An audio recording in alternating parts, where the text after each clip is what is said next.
Hey there, guys and gals, all you hip cats, cool kittens. Welcome to Dieselpunk Game Night on Tales from the Flip Side.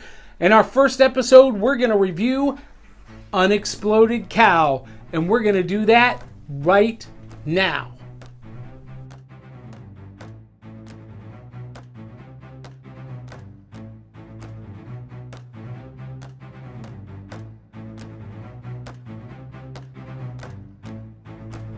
Hey there, guys and gals, all you hip cats, cool kittens, you diesel-powered disciples of cool. This is Tales from the Flip Side, Dieselpunk Game Night. Hey, before we get into this, make sure you click subscribe and post a comment. Stick around to the end to find out how you can win your very own copy of Unexploded Cow. Welcome to Dieselpunk Game Night. I am your host, the King of Swing, the Tower of Power, the artist also known as Big Daddy Cool. You can call me Johnny. And on this show, we're going to be reviewing games, tabletop games, that have a dieselpunk aesthetic or appeal to the dieselpunk aesthetic. And tonight's game is Unexploded Cow. Now, many of you are joining me from the Roll and Go Game Review Show. And I just want to let you know that Dee Barty sends her love. She can't be with us here in this studio, but you haven't seen the last of her, I guarantee you that. Now, if you are a fan of the Roll and Go Game Review Show, you know that personally I like games that are quick to learn and easy to play, or easy to learn and quick to play. And so a lot of that preference is going to spill over into this show. We're going to get into some heavier stuff as we go along. But to start off, we're going to start with some pretty light games. And if you don't know what Dieselpunk is a celebration of the art and culture of the 1920s, 30s, 40s, and a little bit into the 50s, fused with modern technology and modern sensibilities. Think Indiana Jones. Think The Rocketeer, Sucker Punch, Captain America, First Avenger, Peter Jackson's King Kong, Dick Tracy, Fantastic Beasts and Where to Find Them, Sky Captain and the World of Tomorrow. Boom, boom, boom, boom, boom. That is Dieselpunk. And we love wearing retro clothes. We love jazz and swing music. And we just adore the style and aesthetics of the 20s, 30s, and 40s. I love Dieselpunk movies. I really love Dieselpunk comics. And of course, I love tabletop board games that appeal to my Dieselpunk passion. Tonight's game, Unexploded Cow, is provided courtesy of Cheap Ass Games. They created this, and it's a tiny little box, but this game plays huge. Here's the premise. You and your friends have discovered two problems with one common solution. Mad cows in England and unexploded bombs in France. In Unexploded Cow, you will help the towns of northern France clear away centuries worth of bombs and, of course, make some cows explode. It's a ridiculous concept, and it's a lot of fun. So what makes this Dieselpunk? Well, one, you've got bombs left over from World War II scattered across northern France. You've got anamorphic cows wearing World War II era military uniforms. And it's completely politically incorrect, which means it fits the Dieselpunk aesthetic of being kind of countercultural and anti-authoritarian, pushing against the norm. I mean, what's more countercultural and celebration of the anti-hero than marching mad cows across Europe to explode bombs and the cows? I mean, that's punk, right? So Dieselpunks out there, you're going to love this game. You're going to have a lot of fun. Right off the bat, the aesthetics and the premise fit the genre. All right? So let's talk about the instructions. The instructions are pretty simple.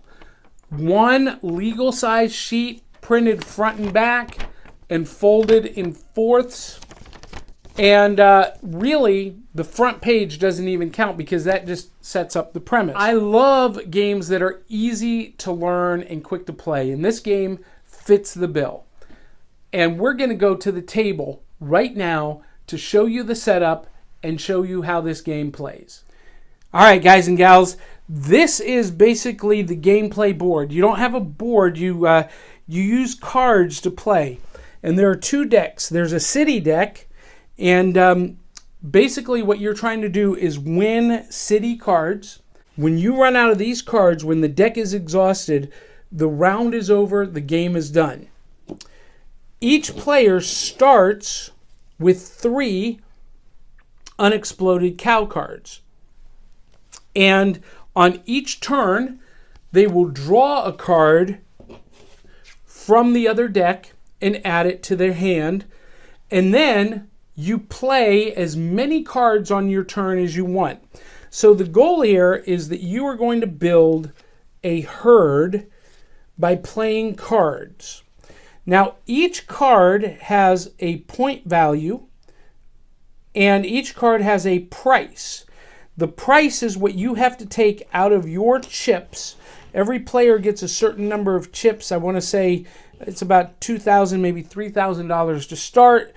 And to play a card, you lay it down and you toss your chip into the pot. So for this one's 200, 200, 200. This one's free, $600 to the bank, basically.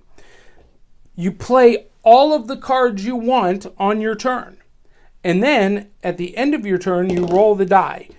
And whatever number you come up with is the number of your cow that's going to explode. And you start counting clockwise. So for you on video, that's here. 1, 2, 3. Montague explodes. Boom! And his point value is 500. So from the bank, I would get 500 back. So that's how that works. And he gets discarded. You draw another card. You play. Now, if I have a cow explode on my turn, I win that city card and 200 from the pot. So I get that.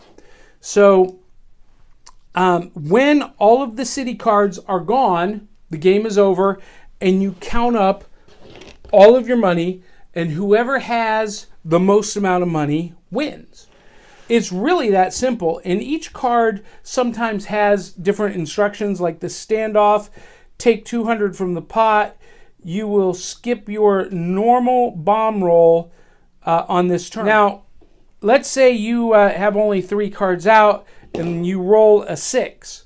You start counting 1, 2, 3, and it goes to the next player.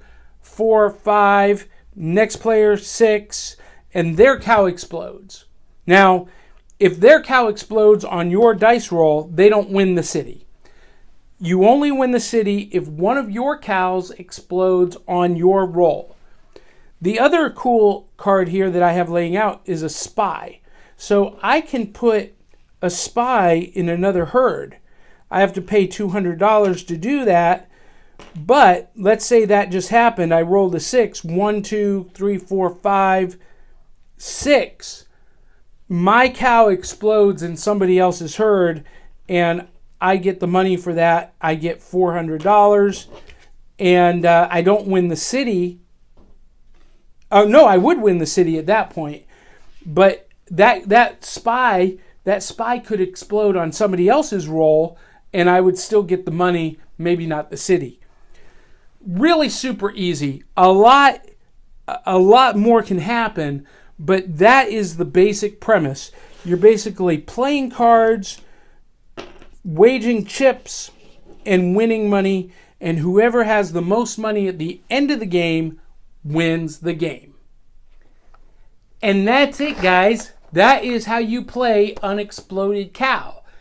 It's a game for 2 to 6 players. And it's a quick game, 20 to 30 minutes tops. So this is a game you could actually play a couple of times in an evening.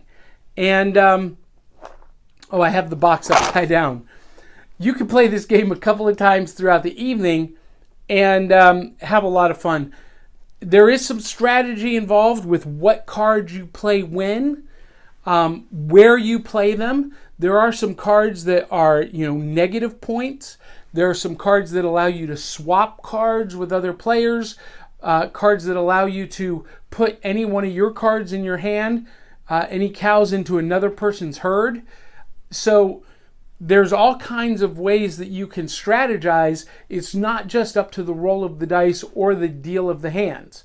There's strategy as well. So for those of you who like playing strategy and really focusing on accumulating money, there's something there for you. For those of you who like, the mechanics of card games, this is a game for you. For those of you who love the luck of the roll, this is a game for you. There's a little bit of something for everybody.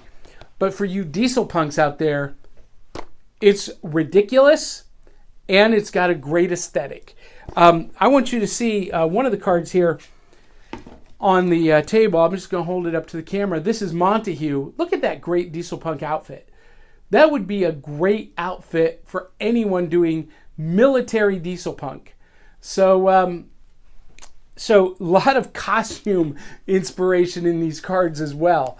And my family and I, we dig it in a big way. I think you will too.